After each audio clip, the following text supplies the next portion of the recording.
Oficina, hoje o papo é papa. Hoje o papo é papa, papado e tudo que envolve esse belíssimo ministério do sucessor de São Pedro. A rapaziada tá escrevendo aí no Twitter: Diego, cadê você? Fique tranquilo, o Diego volta semana que vem, é só hoje que ele não tá, que tô substituindo o Diego. Apesar que eu sou muito mais charmoso que o Diego, vocês deviam concordar com isso, não é, gente? Mas tudo bem, Diego, um abraço pra você, semana que vem você tá de volta. A gente tá recebendo algumas perguntas aqui via telefone e via Twitter. Eu já vou abrir esse bloco logo de cara, falando com nossos convidados aqui de hoje, com o Cadu, com o Victor, nosso blogueiro e nosso vlogueiro. Eles vão dar ainda hoje o endereço do blog e onde você pode também achar os vídeos do Victor, tá certo? Mas é o seguinte, amigos, ó, vocês estão ensaiados, hein, gente? Não era assim antes, né? Ó, a Nadir Gomes, de Campo Grande, ela pergunta assim, ela queria saber a opinião dos nossos convidados sobre a especulação da mídia sobre possíveis reformas na igreja. A igreja vai ser reformada? Olha, a igreja, ela acompanha os tempos que nós vivemos, né? E diante da igreja, não é que a igreja vai ser reformada, né? Vamos fazer uma reforma, vamos destruir lá, fazer um puxadinho aqui. Não é dessa reforma que ela está fazendo, não é bem por aí. Trocar uma telha, não é isso que ela vai está destruir nada. Mas é aquele negócio. O tempo que nós vivemos, ele passa por novos desafios. E para novos desafios, a gente precisa encontrar as respostas adequadas a esses desafios. Então, eu acho que a igreja hoje, isso foi uma coisa que todos os cardeais praticamente expressaram, né? É importante encontrar essas respostas, né, para os desafios que nós vivemos. Porque, por exemplo, a gente sabe que aqui na América Latina, na América Latina, a gente sofre com a invasão das igrejas protestantes neopentecostais. Nada contra os nossos irmãos.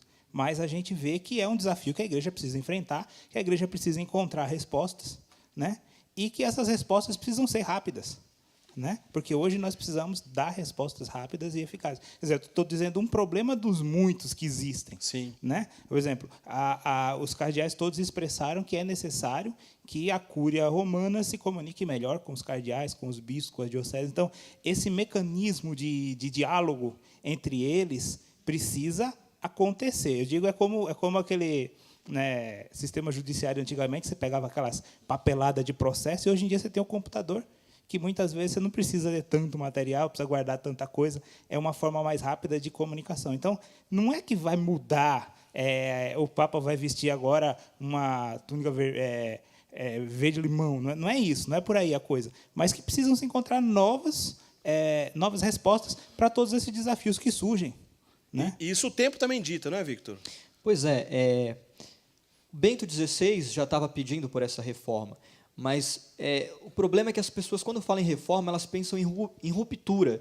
E nós precisamos fazer uma leitura de continuidade. Eu enxergo a continuidade no Papa Francisco. Mudou muitas coisas da forma, mas o conteúdo permanece o mesmo. Então, a reforma da cúria era uma coisa que já vem sendo discutida há um tempo. Desde o Concílio Vaticano II, na verdade, o Ratzinger já defendia uma volta às fontes. E talvez a gente possa fazer um paralelo um pouco com essa declaração do Papa Francisco, do desejo dele de uma igreja pobre para os pobres. Ou seja, essa volta às fontes. Aliás, Victor, só interrompendo, essa pergunta chegou para a gente aqui no Twitter, né? O Alex mandou ler para a gente no Twitter, no @ponte20 oficina. O que o Papa quis dizer com isso, uma igreja pobre para os pobres? Enxergando por esse aspecto da continuidade, a gente entende que é essa volta às origens do cristianismo.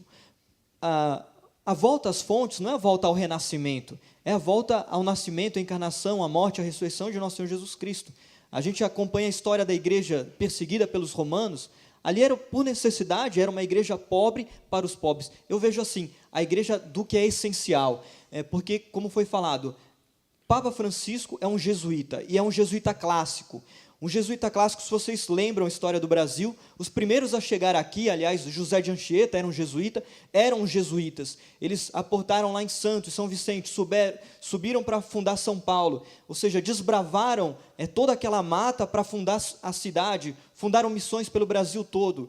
Então, bom, na linguagem dos jovens, né, o jesuíta ele não suporta muito frescura, ele vai na essência. O que é acidental, o que é secundário, não tem problema modificar, mas o essencial precisa permanecer. Quando o Papa fala uma igreja pobre para os pobres, eu entendo dessa maneira, é uma igreja que vai no essencial. Jesuíta é soldado de Cristo, né? Exatamente, Inácio de Loyola era um militar. Aliás, a ordem fundada por Santo Inácio de Loyola, ela nasceu com esse intuito também de ser, na verdade, na contra-reforma católica, depois da divisão com os protestantismo, tá certo dizer assim?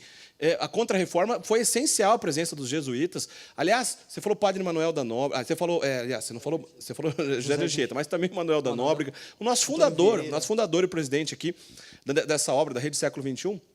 O Padre Eduardo Dogart é jesuíta, é um empreendedor, é um homem, um soldado de Cristo também, que batalhando no meio das comunicações e continua essa batalha aí. Obrigado, Padre Eduardo, mais um jesuíta pertinho da gente aqui. E é importante dizer, porque todo mundo fica pensando quando se fala em reforma dentro da igreja.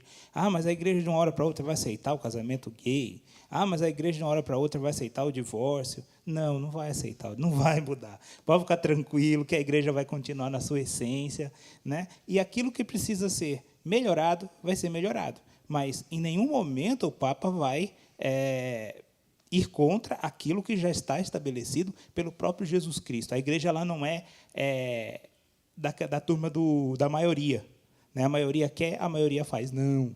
A igreja segue as palavras de Jesus Cristo, segue os ensinamentos de Jesus Cristo. Tem sido assim há 2000 anos. Todos os papas que por aqui passaram fizeram e construíram a palavra de Jesus Cristo ao longo dos séculos e vai ser assim até a hora que Jesus voltar. São aqueles valores inegociáveis, né, da fé.